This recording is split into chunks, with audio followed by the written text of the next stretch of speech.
Hello viewers, magic master চ্যানেলে আপনাদের সবাইকে স্বাগত। তো থাম্বনেলে আপনারা দেখতেই পেরেছেন দুষ্টা স্ত্রী বশীকরণ করার সহজ উপায়।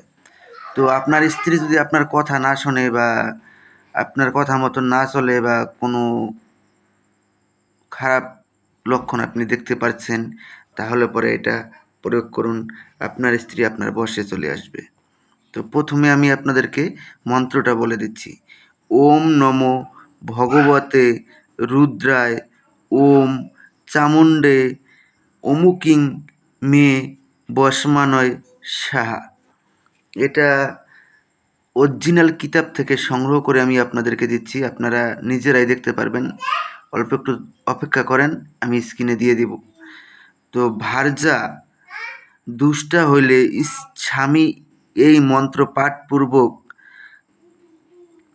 কাক কাক জঙ্গা বস কুর প্রভৃতি দ্রব্য একত্র করিয়া সেই দুষ্টা স্ত্রীর হাতে দিলে অথবা তাকে ভক্ষণ করাইলে সেই নারী আজীবন পতির এমনই বশীভূতা হইবে যে পতির মৃত্যু হইলেও সে শ্মশানে তার জন্য রোদন করিয়া বেড়াইবে।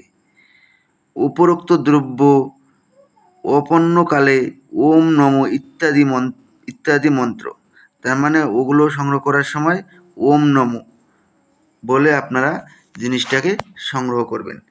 তো এটা আপনারা শুধু আপনারা আপনাদের পত্নীর জন্য আপনারা এটা প্রয়োগ করতে পারবেন, আদার্স অন্য কেউ এটার প্রয়োগ করতে পারবেন না। অন্য কেউ প্রয়োগ করলে এটা কাজ হবে না।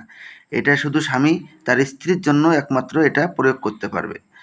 তো অনেক স্বামী রয়েছেন আপনারা, আপনার স্ত্রী আপনার কথা শোনে না বা পরপুরুষের সঙ্গে অবৈধ সম্পর্ক রয়েছে, সেগুলো থাকলেও এটা প্রয়োগ করলে আপনার প্রতি ওর টান এসে যাবে আর পরপুরুষকে ছেড়ে দিবে। তো আশা করি আপনারা বুঝতে পেরেছেন। ধন্যবাদ।